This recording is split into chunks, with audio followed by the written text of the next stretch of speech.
Selamat datang di ngalor ngalbum horor Gimana? Lagi santai dulur-dulurku. Nonton video ini sendirian ya kalian ya. Ajak teman atau pacar dong makanya. Punya nggak tapi? Balik mana ambek aku Icang dengan quotes hari ini. Semoga masa depanmu seterang layar HP ibumu. Sesuai requestan dari kalian yang banyak banget lur. Oke, kangen ya sama film India ya. Kali ini kita akan mengalur film yang terinspirasi dari kisah nyata dan sangat mengerikan sekali sih sumpah lur. Yaitu Sektor 36 tahun 2024. Bergenre thriller, film ini mengisahkan tentang seorang polisi yang mengusut kasus hilangnya banyak anak di suatu daerah sampai terkuaklah fakta yang begitu mengejutkan. Seperti apakah kengerian film satu ini? Langsung aja kita ke requestan pertanyaan mau dari dulurku Alvin Setiawan ya. Cak, apa betul kalau kita minum Pertamax Turbo nanti larinya bisa kenceng? Ya betul sekali lur, segalon aja kalau bisa. Biar larinya makin kenceng ketemu Sang Ilahi, monggo sekecaaken. Biar videonya aman lur, kata-kata pecel seksual tak ganti sama pecelehan seksual aja ya. Oke, kancut kita ke filmnya. Berlatar di New Delhi, India tahun 2005, seorang pria bernama Prem Singh sedang menonton acara TV favoritnya yaitu Who Wants to Be a Millionaire. Prem tinggal di sana sendirian, sedangkan istri dan putrinya berada di desa. Malam itu sang istri menelpon untuk menanyakan kabar, sekaligus memberitahu putri mereka sedang sakit, dan Prem menyarankan agar putrinya tidak masuk sekolah dulu. Ketika telepon ditutup, Prem pun menyetel lagu dan mengambil pisau juga golok. Lalu saat dia ke kamar mandi, ternyata ada mayat seorang gadis. Dengan ekspresi dingin tanpa rasa bersalah sedikit pun, Prem pun mulai memutilisa tubuh mayat tersebut. Dan inilah Sektor 36. I love you. चलो अब रखता हूँ, काम बाकी है, कल फोन करूँगा.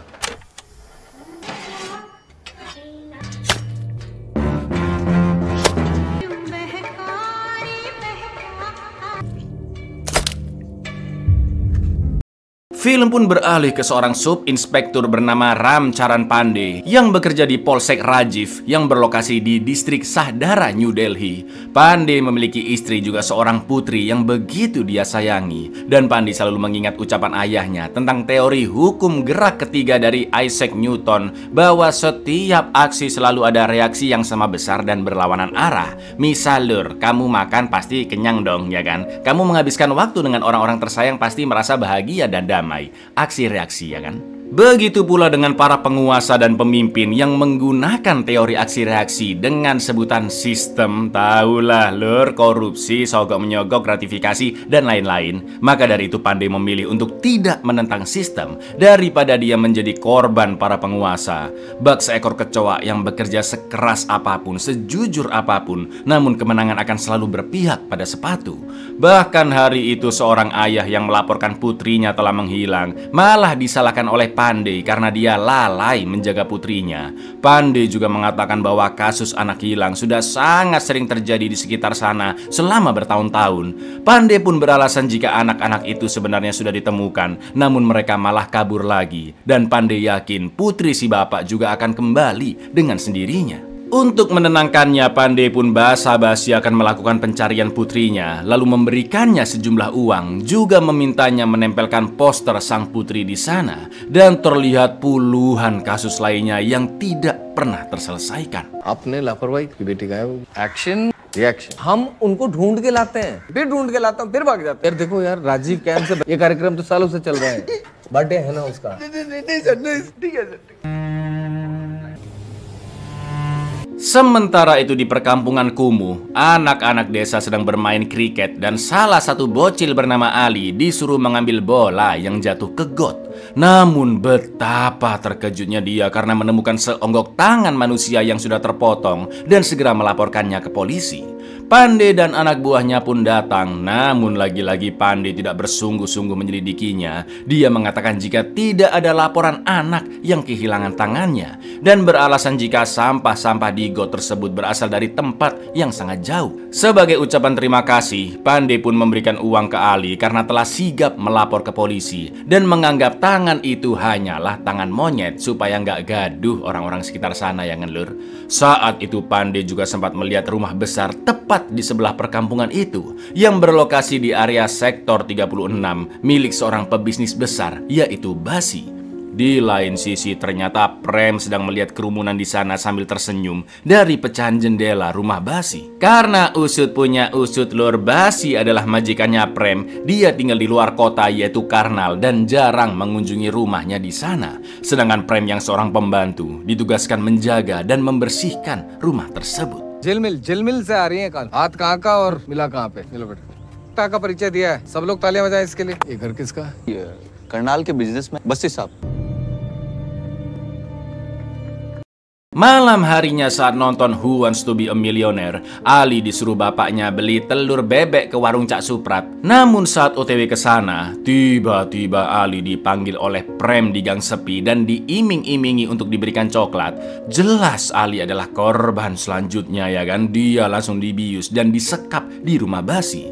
Lalu saat tersadar, Ali pun meminta untuk dilepaskan atau ayahnya yang seorang petugas keamanan akan menembaknya. Mendengar itu, Prem pun berpura-pura takut dan mengejek ayah Ali yang tidak akan bisa membunuhnya karena itu hanya bisa terjadi di film-film. Lalu Prem menjelaskan apa yang akan terjadi setelah ini, bahwa orang tua Ali akan mencarinya selama beberapa hari. Mereka lapor ke polisi, polisi akan menyelidiki beberapa hari sampai akhirnya kasus ditutup karena Ali tidak kunjung ditemukan. Selanjutnya orang tua Ali akan lupa dengannya. Mereka akan memiliki anak lagi dan semakin lupa dengan Ali. Atau dengan kata lain tidak ada seorang pun yang benar-benar mempedulikannya. Ali pun semakin ketakutan mendengar itu. Dan naasnya Prem langsung membunuh Ali begitu saja. Police भी कुछ दिन तहकीकात करके तेरे केस की फाइल एक दिन तेरा और एक और अली पैदा हो जाएगा कि तेरी फोटो किसी दीवार पर और वो भी किसी दिन किसी अटैच आहिस्ता आहिस्ता करके वो भी भूल किसी को घंटा फर्क नहीं पड़ता यहाँ. Film pun flashback ke tahun 1983 di kota Chamba, yang mana sejak kecil Prem sudah tinggal bersama pamannya karena kedua ortunya sudah meninggal. Si paman memiliki toko daging kecil-kecilan dan Prem selalu membantunya. Akan tetapi si paman ternyata adalah pria bejat dan pedofil yang entah sudah berapa kali mencelehkan Prem, Lur. Bahkan Prem selalu tidur di kandang kambing. Sampai suatu hari ketika toko dagingnya ditutup, si paman menyetel musik lalu memaksa Prem untuk melayaninya. Akan tetapi Prem yang sudah muak dan memendam amarahnya akhirnya nekat menyabat kaki pamannya dengan golok lalu membunuhnya dengan cara dibacok berkali-kali. Ngeri sih sumpah, krek. Trauma dan pembunuhan pertamanya inilah yang memicu kelainan mental Prem. Tanpa sadar dia juga menjadi sosok seperti pamannya yang bukan hanya suka mencelehkan anak-anak maupun perempuan, namun Prem juga membunuh dan memutilisa korban-korbannya layaknya hewan-hewan di toko daging pamannya dahulu.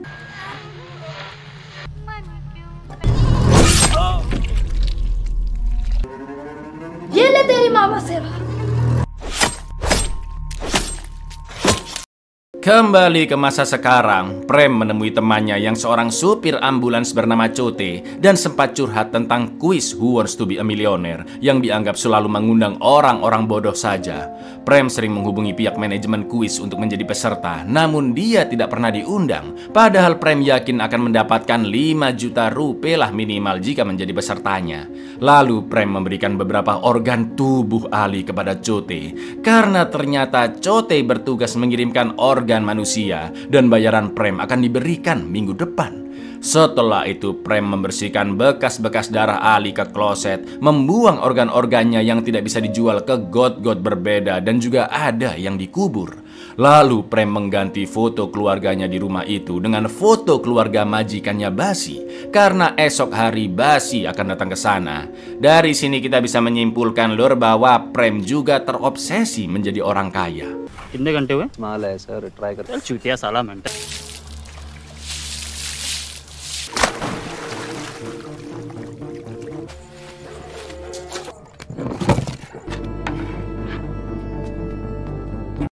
Sementara itu di kota Karnal, Basi sedang merayakan pesta ultah cucu tersayangnya. Tak lama kemudian Prem menelpon dan memberitahu bahwa organ-organ Ali sudah diberikan kepada Chote, namun uangnya baru dikirim minggu depan. Ya, ternyata mbah-mbah Brengkes ini juga memiliki kelainan seperti Prem lur, dan mereka bekerja sama. Lalu Basi pun meminta Prem untuk memanggil mbak-mbak Open BO bernama Cumki besok malam, yang selama ini selalu menjadi langganannya Basi tiap bulan. Saat itu Prem sedang berjoget menikmati lagu TikTok, dan kita pun diperlihatkan korban-korban yang pernah diculik juga dibunuh oleh Prem. Di lain sisi, profesi Cumki didukung oleh kedua orang tuanya. Bahkan bapaknya sendiri yang sebut saja Pak Ijo menjadi germonya dong. Lalu di keesokan malamnya, Prem menelpon Cumki untuk menyewa jasa Open BO-nya sesuai perintah Basi. Iklu, centu, kudu.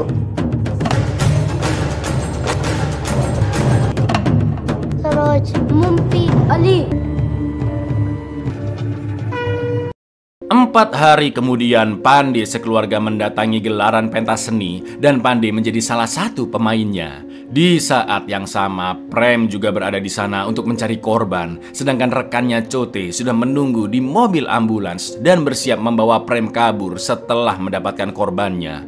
Sementara ketika sedang dandan di belakang panggung, Pandey didatangi oleh Pak Ijo untuk menanyakan kelanjutan penyelidikan hilangnya Cumki 4 hari yang lalu. Karena sejak hari pertama Pak Ijo melapor, Pandey selalu tidak menggubrisnya. Bahkan sekarang pakai acara ikut-ikutan pentas gak penting ya kan. Pak Ijo pun menyinggung Pandey yang tidak melakukan tugasnya dengan baik karena polisi digaji untuk menyelesaikan kasus-kasus seperti itu. Pak Ijo yakin jika putri Pandey yang menghilang, maka dia pasti akan memiliki simpati ke para orang tua korban. Mendengar putrinya disebut-sebut, sontak Pandey pun menjadi emosi dan memaki-maki Pak Ijo. Pandey mengatakan jika dia sudah muak dengan banyaknya orang yang melapor. Koper hilang dilaporin, motor hilang dilaporin, dompet hilang dilaporin, semua dilaporin. Padahal di kantornya hanya ada 3 orang yang mengusut kasus, sedangkan jumlah warga di sekitar sana mencapai 150.000 orang. Atau dengan kata lain, satu polisi akan mengurus 50.000 orang ya kan. Dan polisi juga memiliki kehidupan pribadi lain. Loh, kok ngeluh Anda? Ya itu urusan Anda dong Pandey. Pandey, ini adalah contoh polisi kufur nikmat ya lur ya. Tidak bertanggung jawab dengan pekerjaannya, gaji buta, nerima sogokan lagi. Untung aja kita hidup di negeri Konoha. Saking emosinya Pandey sampai tidak sadar jika dia masuk ke atas panggung dan ucapannya didengar oleh penonton. 3 लोग हैं हम और यहाँ की आबादी है 1.5 लाख। चलो पुलिस को कुछ काम ही नहीं है। टैची खो गई है, खो गया FIR लिख। रोज फोटो लेके आ जाता है FIR लिख दो FIR। से घूमेगा और तुम्हारी लड़की आ जाए तब होगा। Setelah pentas selesai, Pandey yang tahu dari istrinya jika putri mereka yaitu Fedu sedang ke toilet, mulai agak panik karena teringat dengan banyaknya kasus hilang anak. Ternyata firasat Pandey benar lur. Saat itu Fedu dibius oleh Prem yang menggunakan topeng, lalu digendong menuju mobil ambulans. Untungnya Pandey yang melihat dari kejauhan langsung meneriakinya. Prem pun menggeletakkan Fedu begitu saja, dan karena Chote membawa mobil ambulans, anak buah Pandey yaitu Patak pun meminta pertolongan. Yang mau nggak mau dia menolong Fedu daripada dicurigai. Sedangkan Pandey terus berlari mengejar Prem. Dan yang terjadi,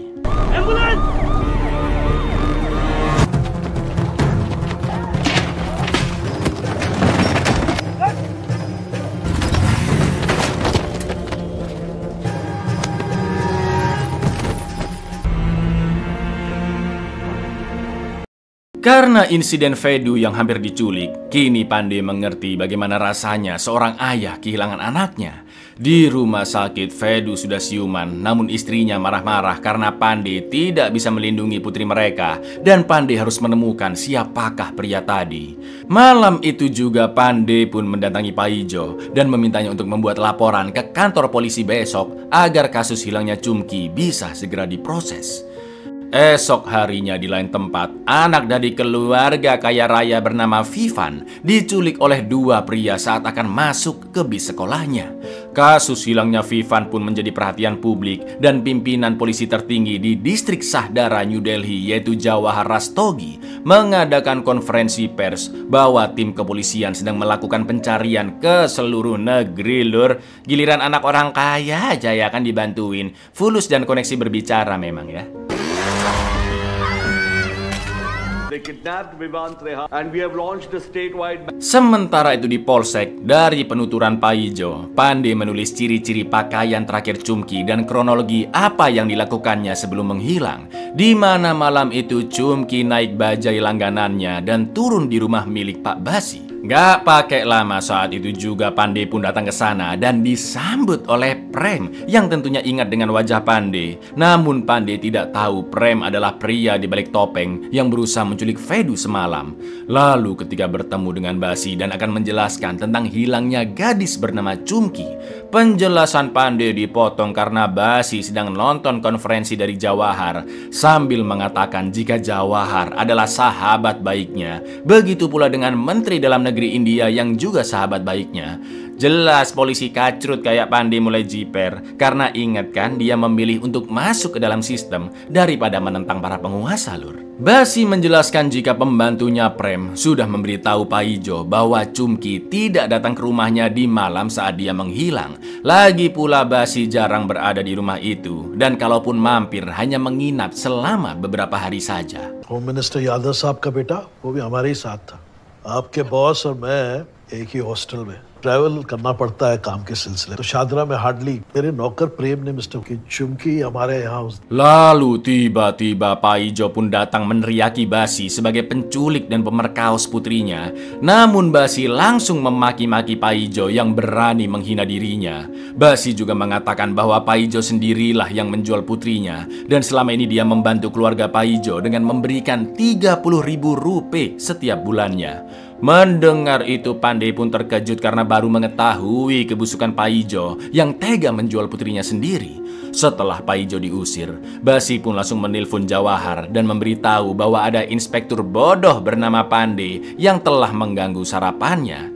Telepon itu pun diberikan ke Pandey dan Jawahar memerintahkannya untuk segera pergi dari sana. Ya jelas Pandey pun langsung, oh iya pak, siap.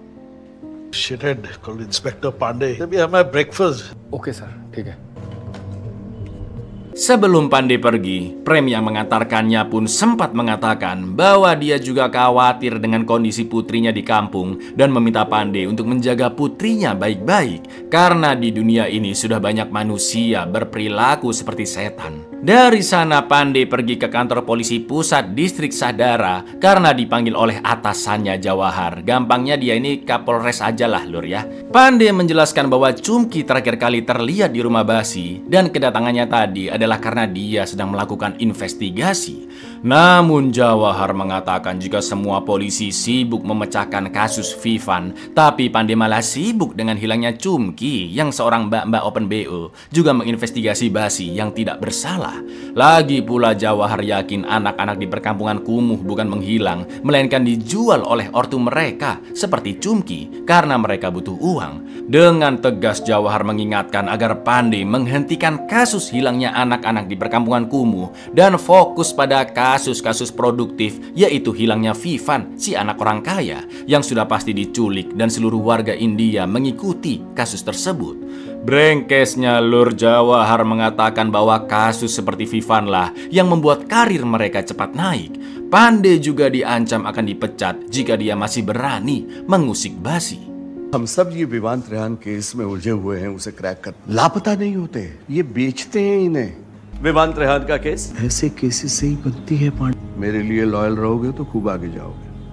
Sekembalinya ke Polsek, sudah ada supir bajai yang mengantarkan Chumki di sana dan dia juga membawa HP milik Chumki. Karena dari panggilan terakhir terlihat Prem yang sempat menelpon Chumki. Saat itu juga si supir bajai langganan pun langsung diinterogasi. Setelah itu Pandey kembali ke Polres untuk menjelaskan kronologinya ke Pak Jawahar dari interogasi tadi, bahwa supir bajai mengantar Chumki ke rumah Pak Basi di malam dia menghilang. Lalu 2 jam kemudian dia pun akan datang menjemput, tapi yang keluar hanyalah Prem dan meminta supir bajai untuk membuang HP milik Chumki ke tempat yang sangat jauh agar supir bajai bisa mengatakan bahwa terakhir kali Chumki diantar bukan di rumahnya Basi.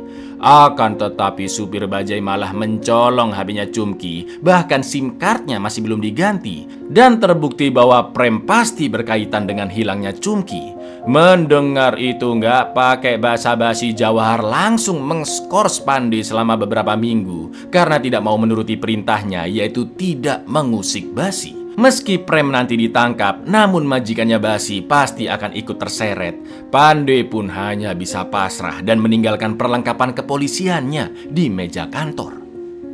Mobile इस रिक्शे वाले को दिया कि इसे शादरा जंक्शन के पास उसका इस पूरे मामले से जुड़ा होना पूरी तरह से साफ। ऐसा है, पांडे के नाम का एक सस्पेंशन ऑर्डर टाइप करो। नौकर पकड़ा गया तो मालिक अपने आप पकड़ा जाए। Bersamaan dengan diskorsnya Pandey, Vivan pun akhirnya ditemukan hanya dalam waktu 2 hari saja dan 2 penculiknya juga sudah ditangkap. Lalu beberapa minggu setelahnya, diam-diam Pandey mengintai rumah Basi dari kejauhan dan melihat Prem yang ngobrol-ngobrol dengan Chote seperti sedang bertransaksi. Setelah itu Prem diperintahkan Basi untuk mengambil video rekaman dari handycamnya yang baru saja digunakan untuk merekam perasoliannya dengan 2 mbak-mbak penghibur. Di lain sisi, Pandey ngobrol-ngobrol dengan anak buahnya Patak dan besok Pandey akan mulai bekerja kembali karena skorsnya sudah selesai. Dilalahnya saat itu mereka melihat Chote yang ternyata bekerja menjadi supir ambulans di suatu rumah sakit. Patak pun memberitai bahwa Chote sangat berjasa karena dialah yang membawa Fedu ke rumah sakit tanpa meminta bayaran saat dulu Fedu akan diculik. Melihat sosok Chote yang sebelumnya ngobrol-ngobrol dengan Prem, jelas Pandey tahu Chote pasti juga terlibat. Dan malam itu sebenarnya Chote berencana membantu Prem dengan membawa kabur putrinya memakai mobil ambulans. Gak pakai babi bu, saat itu juga Chote langsung diculik, disiksa dan dipaksa mengatakan apa yang telah dia lakukan bersama Prem. Chote yang ketakutan pun akhirnya mengaku jika dia hanya menyupir dan yang menculik serta mengeksekusi anak-anak adalah Prem. प्रेम नहीं किया सर, प्रेम ने मैंने नहीं किया। सर मैंने तो ये मैं तो गाड़ी चला रहा था सर, ये सब पूछो सर, इससे पूछो। मेरी बेटी सर मेरी कुछ नहीं किया। Esok paginya di Polres, posisi Jawahar telah digantikan oleh Bupen karena Jawahar yang berhasil menemukan Vivan telah mendapatkan promosi ke tempat lain. Pandey pun menyapa mereka berdua dan Jawahar menatap tajam ke arahnya sebelum pergi dari sana. Setelah itu Pandey memberitahu Bupen soal hilangnya Chumki dan banyak anak lainnya di sekitar sana, juga Prem dan Chote yang terlibat dalam kasus tersebut. Lalu saat OTW ke lokasi penyekapan Chote, Bupen sempat membahas tentang sistem tanda kutip di India yang mau nggak mau harus dia ikuti. Pandey pun mengatakan jika dulu dia memang mengikuti sistem yang sama, namun kini dia bertindak sesuai hati nuraninya. Di lain sisi, karena Jawahar yakin Pandey pasti akan terus mengusut kasus hilangnya Chumki, dia pun langsung menelpon seorang polisi bernama Sravan Kumar untuk mencari informasi apa saja yang akan dilakukan Pandey dengan dijanjikan promosi jabatan, Lur. Setelah itu Jawahar pun menelpon Basi untuk memberitahu bahwa kemungkinan Pandey akan terus mengusut kasus Chumki, juga memberikan suatu informasi penting. Saat itu juga Basi memerintahkan orang suruhannya atau pembunuh bayaran, yaitu pria tua bersama 2 bawahannya untuk menjalankan sebuah misi. Entah bagaimana caranya, Lur, si pria tua dan 2 anak buahnya berhasil menemukan lokasi Chote disekap. Chote pun langsung dibunuh dan mayatnya dibawa pergi dari sana. Tak lama kemudian Pandey beserta Bupen telah sampai di lokasi penyekapan dan terkejut melihat Chote telah menghilang. Pandey pun langsung memukuli Patak yang diperintahkan untuk menjaga karena bisa-bisanya dia pergi keluar cari makan dan kini mereka telah kehilangan saksi kunci. Patak, Where's your man? कहाँ गया? Enough, Pandey. Sesuai perintah dari Bupen, alhamdulillahnya Pandey akhirnya diizinkan untuk menangkap Prem hari itu dan Pandey pun berterima kasih atas kebijakannya. Setelah Prem ditangkap, dia akan diinterogasi oleh Pandey tepatnya di tanggal 4 November tahun 2005 jam 7 malam. Bukannya panik atau takut, Lur, Prem justru merapikan rambut dan kumisnya sambil melihat ke arah handycam seolah-olah dia sedang berada di kuis favoritnya Who Wants to be a Millionaire. Begitu Pandey datang, Prem langsung mengaku salah karena di malam itu sempat ingin menculik putrinya Fedu. Namun sambil tersenyum, Prem juga menolak ditanya-tanya hari itu karena dia harus menonton Who Wants to Be a Millionaire yang mana pesertanya sudah mendapatkan 5 juta rupiah dan mungkin hari ini akan mendapatkan hadiah tertinggi. Prem sangat menyukai acara tersebut karena siapapun bisa menjadi jutawan dalam sekejap dan hidupnya bisa berubah secara drastis. Maka dari itu Prem ingin sesi tanya jawab dipercepat karena dia tidak boleh ketinggalan tontonan favoritnya. Mengetahui sosok Prem yang ternyata mengidap gangguan mental dan sakit, Pandey pun memanfaatkan kesempatan itu dengan mengatakan bahwa Prem diperbolehkan nonton asalkan dia menjawab semua pertanyaannya. Oh iya pak, boleh banget pak, tanya-tanya aja saya jawab semuanya nanti pak. Gitu katanya Lur. क्या है ना, उषा रघुवंशी पर यहाँ उसका 1 करोड़ का चांस है। चंद सवालों के जवाब उसके बदले में आप है कि नहीं कमाल? आप नहीं बनना चाहते करोड़पति? या मैं तो बनना चाहता हूँ। तुम भी हमारे चंद सवालों के जवाब दो, फिर जाओ SPC देखने। अरे मैं दूंगा ना आपको जवाब, पूछो तो सही. Begitu ditanya di manakah Chumki sekarang, dengan santai dan tersenyum Prem menjawab bahwa Chumki telah mati dibunuh olehnya. Alasan Prem membunuhnya adalah karena untuk mempertahankan rasa hormat dan Pandey pun meminta Prem untuk menjelaskannya secara detail. Jadi di malam kejadian Prem mengontak Chumki untuk datang ke kediaman Basi dengan alasan ada yang ingin memakai jasa Open BO-nya.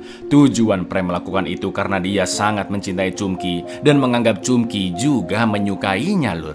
Prem tahu selama ini Chumki selalu berasal lole dengan majikannya Basi, namun itu tidak menjadi masalah karena dia yakin Chumki juga ingin berasal lole dengannya.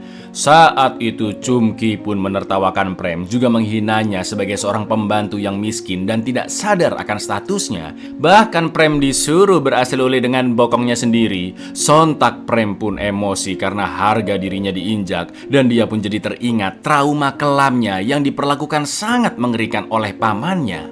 Prem yang menggebu-gebu pun juga menceritakan apa yang dia lakukan kepada sang paman, yaitu memotong-motong tubuhnya untuk diberikan sebagai makanan anjing. Bahkan dia juga ikut memakannya Lur.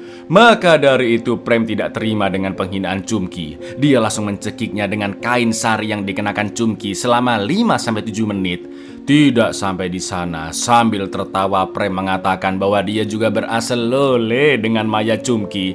Lanjut dipotong-potong bagian tubuhnya dan dibuang ke tempat yang terpisah. मुझे कहती अबे भिखारी साले नौकर, अब मैंने उस गांडू के ना टुकड़े कर का मांस और खुद भी खोट के रखा. लगे 5-7 मिनट, मुंह नोचा कुतिया ने. ए साली अब जब मर गई 14 ना उसको हाथ हो गया पैर या बॉडी के छोटे-छोटे. Berikutnya Pandey bertanya apakah dia menjual organ-organ Chumki ke Chote. Namun Prem menjawab jika dia tidak menjual organ Chumki karena bagaimanapun Prem sangat mencintainya. Jadi Prem hanya memakan dagingnya dan berasal lole dengan mayatnya. Sedangkan organ yang dijual adalah organ-organ anak perkampungan kumuh. Tapi dia juga memakan daging mereka yang totalnya menurut Prem sekitar 22-24 anak. Prem menjelaskan bahwa saat mencemil daging pamannya Lur, Prem menyukai rasanya dan sejak saat itu dia tergila-gila dengan daging manusia, bahkan selalu mengonsumsi secara rutin beberapa bulan sekali. Mendengar semua kegilaan itu Pandey pun jadi emosi. Namun dengan entengnya Prem mengatakan bahwa tujuannya mengeksekusi anak-anak adalah demi kebaikan, yaitu agar organ-organnya bermanfaat bagi orang lain.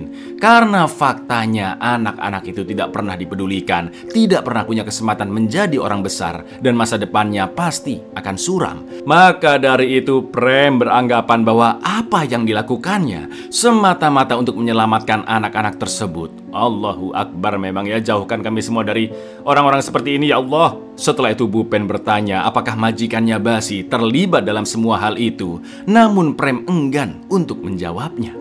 उसके ऑर्गन थोड़ी ना बेचूंगा. पहले पोस्टर लगा रखे हैं पूरे शहर में. 4, 22, 24 होंगे लगभग. कि मामा को मारने के बाद ना मीट का टेस्ट बैठ गया मुंह पे. मुक्ति दिया इनको, मुक्ति. इनकी लाइफ का लाइफलाइन बनाना कहाँ का अपराध है? इन सब में क्या वो भी शामिल थे? नहीं भाई, ये वाला नहीं कोई. Prem pun akhirnya ditahan sementara di sana dan dia marah-marah karena ingin menonton Who Wants to Be a Millionaire. Pandey yang tahu Prem mengidap gangguan mental pun akhirnya mengeraskan volume TV di sana agar Prem bisa mendengarkan kelanjutan acara itu sekaligus menenangkan dirinya. शुरू हो गया है. उषा जी आ गई है, जीतने वाली. बताया तो था आपको मैंने. एस राधा कृष्ण बिल्कुल सही जवाब है. Keesokan paginya, sesuai petunjuk dari Prem, tim kepolisian pun mulai mengambil mayat-mayat para korban di got maupun yang dikubur, yang setidaknya berjumlah 25 anak maupun wanita, lur. Setidaknya ya ini ya. Polisi dan warga sekitar pun syok melihat pemandangan di sana, khususnya keluarga para korban. Berita pembunuhan berantai itu pun menyebar dan polisi menginvestigasi kediaman Basi yang dijadikan TKP. Tak lama kemudian Basi pun juga ditangkap dan mereka berdua dipindahkan ke penjara Tihar karena Basi diduga juga ikut terlibat dalam kasus itu. Sementara warga-warga yang murka dengan kasus tersebut sampai menghancurkan kediaman Basi hingga sekarang disebut sebagai rumah hantu. Bagaimana tidak, lur, karena bukan hanya dibunuh di sana, tapi korban-korban juga dicelehkan, diperkaos, dimutilisa, bahkan Prem sampai mengasil oleh mayatnya hingga memakannya atau kanibalisme demi memuaskan nafsu menyimpangnya. Biadab memang mereka ini. Lihat, sir. Udah cium kecil. मेरी नाथ कृपा ठटा ठार पापी सब कांपे नकारा डमरू का है खेला सारा अभी.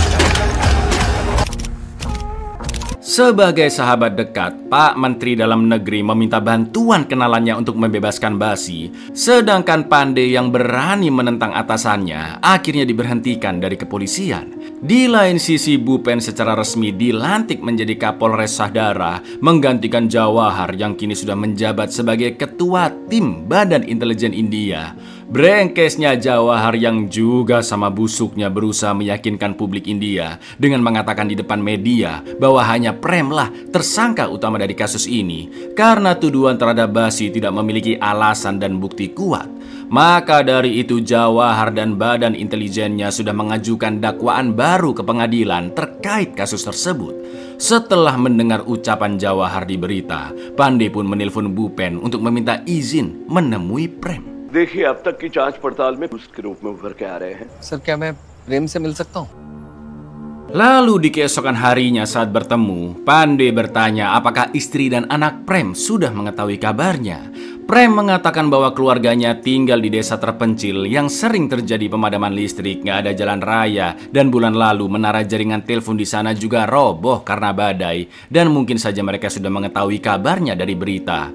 Prem juga mengatakan bahwa selama ini uang-uang hasil penjualan organ selalu dia kirimkan ke istrinya dengan diantar secara bertahap oleh Chote. Namun Prem terkejut begitu Pandey menjelaskan bahwa uang-uang tersebut tidak pernah sampai ke keluarganya karena diambil oleh Chote. Pandey mengetahui informasi itu saat menginterogasi Chote yang dia culik, tapi sekarang Chote telah menghilang entah kemana.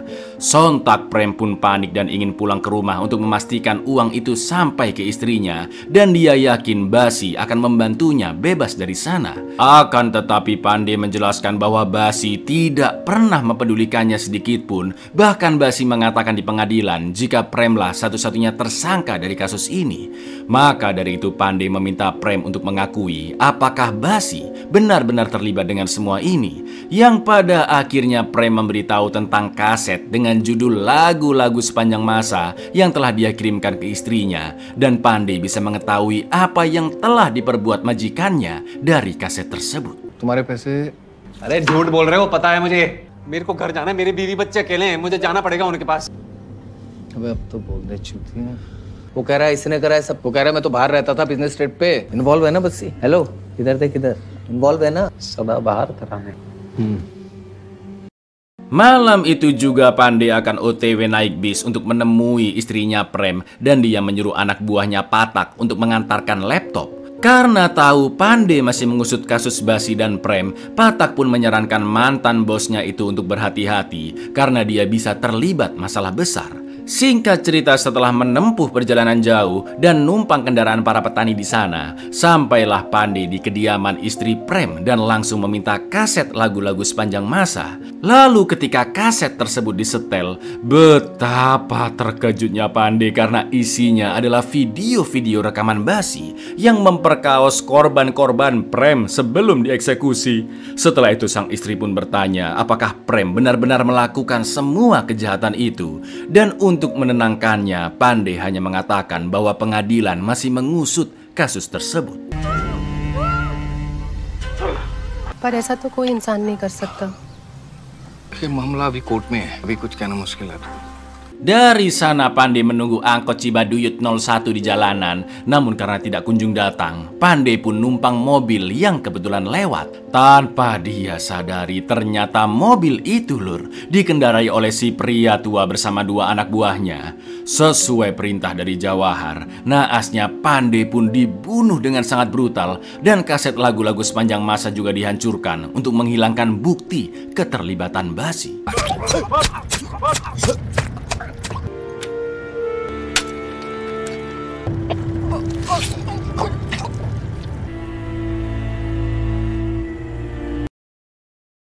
Enam bulan kemudian, Jawahar dan badan intelijennya berhasil membebaskan Basi, sedangkan Prem akan dihukum mati.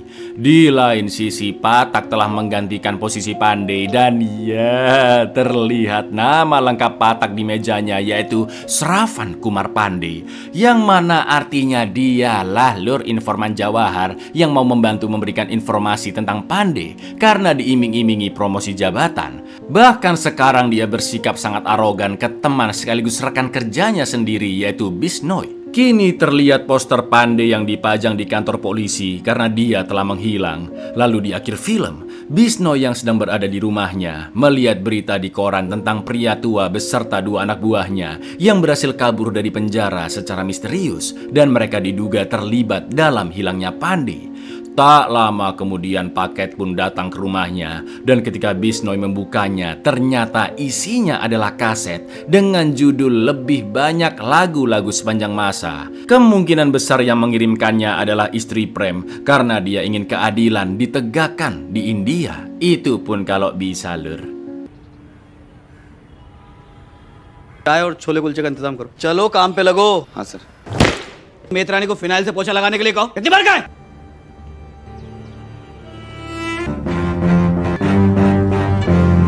Abuyar, asli cakep film ini lur. Sangat-sangat menggambarkan betapa kotornya sistem dan kepolisian di India. Kalau kalian cari di Google ya, kasus anak hilang di India gitu ya, banyak banget jumlahnya tiap tahun lur. Film ini terinspirasi dari kisah nyata dari kasus pembunuhan berantai yang menggemparkan India pada tahun 2006 dan dikenal dengan sebutan pembunuhan Nitari. Tersangkanya sama lur, yaitu seorang pengusaha bernama Mininder Singh dan pembantunya yaitu Surinder Kohli dengan tuduhan pembunuhan, pemerkosaan, perdagangan organ, kanibalisme, dan nekrofilia atau beraselole dengan mayat. Tapi ujung-ujungnya apa lur? Di tahun 2023 kemarin dibebasin dong mereka berdua. Plok. Dengan alasan tidak adanya bukti yang kuat dan penyelidikan tentang kasus itu dianggap buruk. Betapa tolol dan jahanamnya pengadilan di sana ya. Lagi-lagi untung aja kita tinggal di Konoha lur. Assalamualaikum.